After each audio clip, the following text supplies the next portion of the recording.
ప్రతి సంవత్సరం పౌషమాసలో శ్రీ రామానంద మహారాజ్ మఠం తరపున జాత్ర పైనంగా దగ్గర నిర్వహింపబడుతుంది. జాత్ర మొదటి రోజు శ్రీ రామానంద మహారాజ్ దేవస్థాన్ పాటన్మోరి నుండి రథయాత్ర భజనత్రాలతో భక్తులతో కలిసి పైనంగాకు వెళ్తాము. రెండు రోజు కాలా ఏర్పాటు చేసి దహి అండిని పగలకొట్టి అందరికీ మహాప్రసాదం పంచుతాము. మూడవ రోజు భక్తులతో కలిసి గంగా పూజ చేసి శ్రీ గణపతికి 1000 సహస్రావర్తనం అభిషేకం చేసి మహాప్రసాదం పంచుతాము.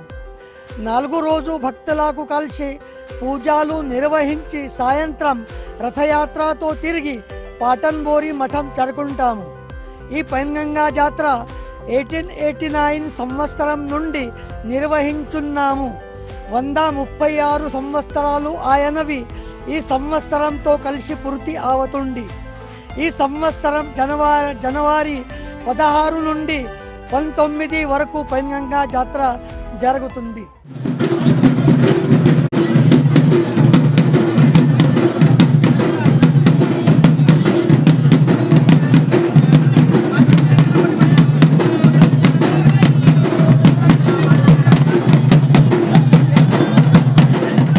ఇది ఉత్తరవాహిని.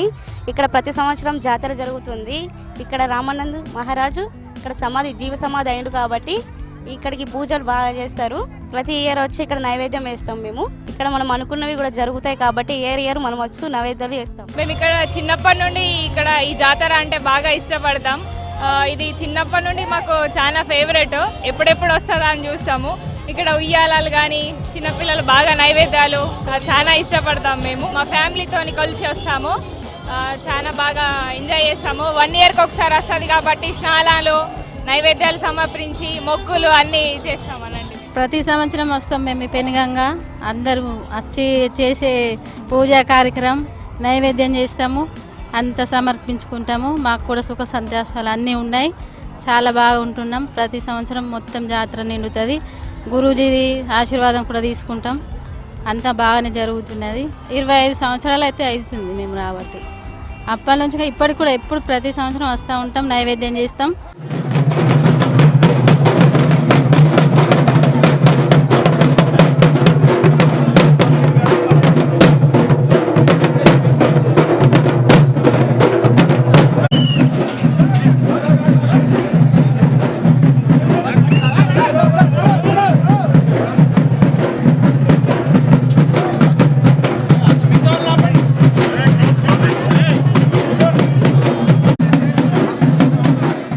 మేము ప్రతి సంవత్సరం ఇక్కడికి పెనుగంగా జాతరకు వస్తాము.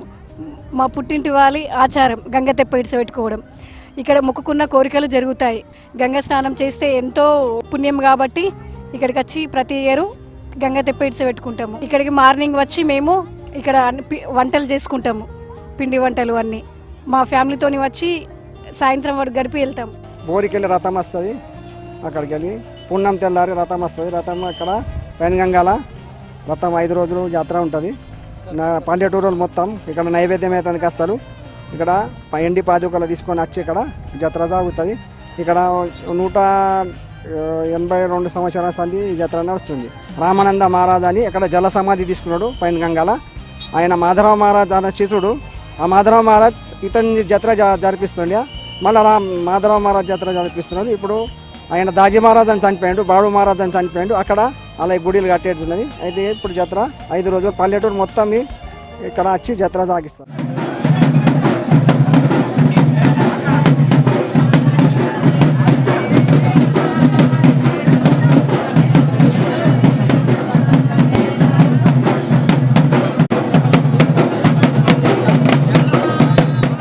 మా ఊరు నుంచి అనేక జనాలు కూడా ఇక్కడికి వచ్చి మొక్కులు నెరవేరుస్తారు. రామానంద్ మహారాజు ఇక్కడ జీవ సమాధి అయ్యిండు. మరి తర్వాత ఇక్కడ నీళ్ళతోటే నెయ్యిని కూడా తయారు చేసిండు. ఇక్కడ పుణ్యక్షేత్రంలా భావించి ప్రజలందరూ కూడా అందరం కూడా ఇక్కడికి వచ్చి నైవేద్యాలు సమర్పిస్తాం దేవికి, గంగాదేవికి. పౌర్ణిమ నుంచి అయితే ఈ 1 మంత్ వరకు అయితే ఇక్కడికి వచ్చి పూజలు నెరవేరుస్తాం. ప్రతి ఇయర్ ఇక్కడ పెద్ద పుణ్యతీర్థం జరుగుతుంది. ఇది ఉత్తర వాహినిగా తీర్థం అంటే ఇక్కడ నుంచి ప్రవహిస్తుంది కాబట్టి ఇది ఒక గంగ. మనం పుణ్య స్నానాలు పుణ్య నదులతో పోలుస్తాం ఇక్కడ. కాబట్టి ఇది పుణ్యతీర్థంగా భావించి ఇక్కడ ప్రతి ఇయర్ ఇక్కడ గంగతెప్ప వదిలిపెట్టుకోవడం, పూజలు చేసుకోవడం. ముందు కాలంలో ఒక స్వామీజీ వచ్చి ఇక్కడ ఒక యజ్ఞం చేస్తుంటే నా నెయ్యి కాకుండా ఈ వాటర్ ఒక నెయ్యిలాగా తయారై తన యజ్ఞాన్ని ఈ వాటర్తో పూర్తి చేసుకున్నాడు. అంటే అంత పుణ్యంతో కూడింది. తర్వాత ఇక్కడ పొద్దున్నే వచ్చి వంటలు వార్పులు అన్నీ చేసుకొని మళ్ళీ పూజలు, తర్వాత గంగ తెప్ప వదిలిపెట్టుకొని ఆచారంగా భావించి ప్రతి ఇయర్ జరుపుకుంటారు. కాబట్టి ఇది ఒక పెద్ద తీర్థం. అంటే ఇక్కడ పిల్లలకు కూడా చాలా ఎంజాయ్మెంట్ ఉంటుంది.